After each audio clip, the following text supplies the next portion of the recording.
Lundi 19 août, bonjour à toutes et à tous, ravi de vous retrouver pour une nouvelle édition du journal en images, en 7 minutes, ensemble. Voici un tour complet de l'actualité dans la région. D'abord vos prévisions météo en ce lundi pour débuter cette semaine au programme. Un ciel changeant et instable partout dans la région, le soleil sera bien présent aujourd'hui par moment, mais entrecoupé de passages nuageux avec par endroits quelques averses possibles. La pluie est surtout attendue en fin de matinée jusqu'en milieu d'après-midi. Attention également au vent qui soufflera encore en rafale jusqu'à 60 km par heure. Pour les températures aujourd'hui, on reste en dessous des normales de saison, 20 degrés à Lille, à Saint-Omer et à Dunkerque, 18 à Calais et à Boulogne. La météo complète comme toujours après ce journal. À la une de cette édition d'abord, suite aux dégâts importants justement causés par le vent il y a quelques jours dans la région, particulièrement dans les champs de lin.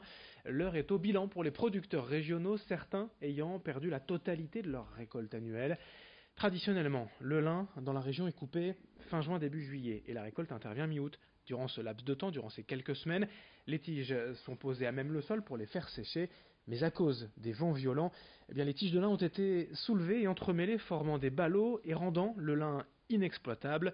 Outre bien sûr les conséquences financières qu'il faudra établir, il faut aussi se débarrasser de ces tiges devenues inutiles, car il est tout simplement impossible de détruire par voie mécanique cette plante fibreuse. Tout va donc être brûlé, mais sous contrôle. Explication dans un champ à Équerdes, près de Saint-Omer, au micro de Louis Caillé. Les lins qui se sont envolés samedi ne sont pas récoltables et on ne peut pas les détruire de façon mécanique parce que comme je vous l'ai dit, le lin c'est fibreux et seul le brûlage peut permettre d'éliminer ce qui ne sera pas récolté, et c'était important pour nous d'obtenir cette dérogation. Sinon on peut rien en faire quoi, et on peut pas le laisser non plus au milieu des champs puisque bien sûr la récolte suivante va devoir être implantée, et c'était pour nous important de pouvoir les éliminer. Autre actualité dans 2 semaines, la rentrée pour les écoliers et pour certains étudiants déjà, et si ce n'est pas encore fait, il est plus que jamais temps de penser à trouver un logement. En effet, la fin du mois d'août est une période compliquée pour la location des petites surfaces, car de nombreuses personnes sont à la recherche de la perle rare. Un studio ou un T1 bien placé et pour pas cher. Près de l'île à Lambersart, l'agence Le Duc Immobilier reçoit actuellement de plus en plus de demandes. Quelques conseils pour trouver rapidement l'appartement qui vous convient, éviter les arnaques, les soucis, mais aussi être le dossier qui sera choisi si un appartement vous plaît. Propos recueillis pour nous par Alexis Tessier.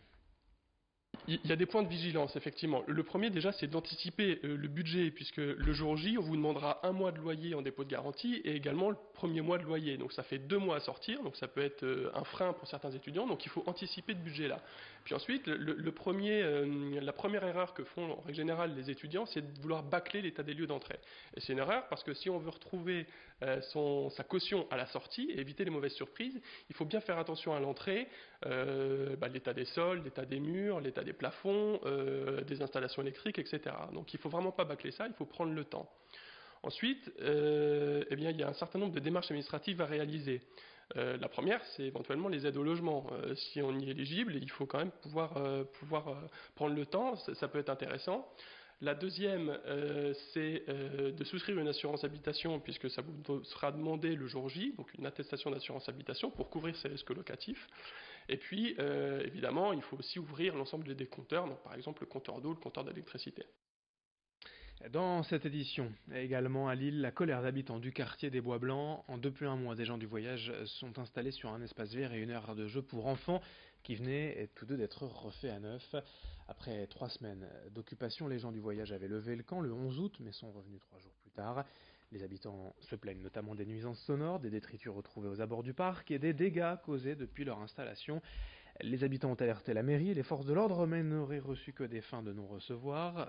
Écoutez ainsi le témoignage d'une habitante du quartier au micro de Lucille Berthe-Constant.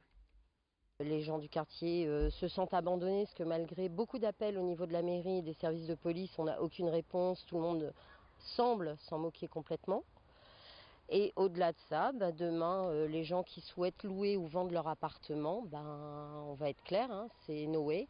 Alors on a déjà un quartier qui a mauvaise presse et pas à juste titre, parce qu'on est un quartier bien tenu, calme et tranquille. Aujourd'hui, on a ces nuisances et on se sent abandonné et absolument pas ni écouté par la mairie ni par les services de police. Et à un moment donné, je pense que la loi est la même pour tout le monde et elle est applicable pour tout le monde de la même manière. On enchaîne avec une première dans les Hauts-de-France, l'ouverture d'ici quelques mois pour l'été prochain à Sante d'un centre d'aquaponie. Ce n'est pas de l'aquaponie, c'est bien de l'aquaponie, l'association de la pisciculture et du maraîchage. En gros, dans les bassins, on trouve des truites, des esturgeons, des écrevisses dont les excréments sont minéralisés et transformés en nutriments pour les plantes et légumes. Une production en zéro déchet qui s'inscrit dans une démarche d'économie circulaire et durable, 100% naturelle. À terme, ce projet représentera la plus grande surface d'Europe de culture en aquaponie avec 15 salariés travaillant sur le site. Actuellement, une campagne de financement participatif a été lancée sur la plateforme Mimosa. Explication recueillie pour nous par Edil Gunay.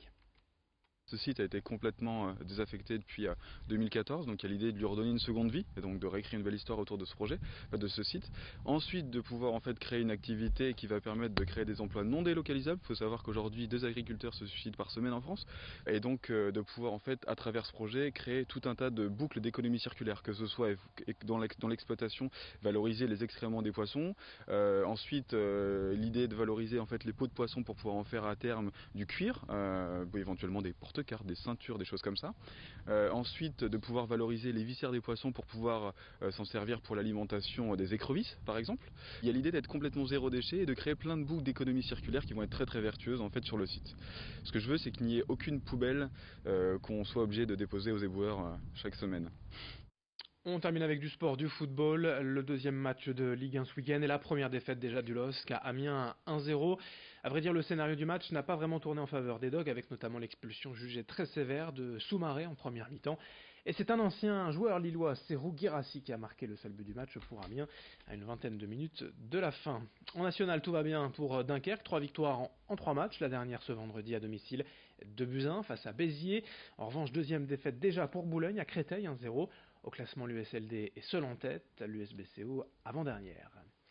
Fin de ce journal, à suivre dans un instant vos prévisions météo, puis d'autres infos, et on se retrouve dès le prochain quart d'heure pour un nouveau point sur l'actualité. Très bonne journée à toutes et à tous.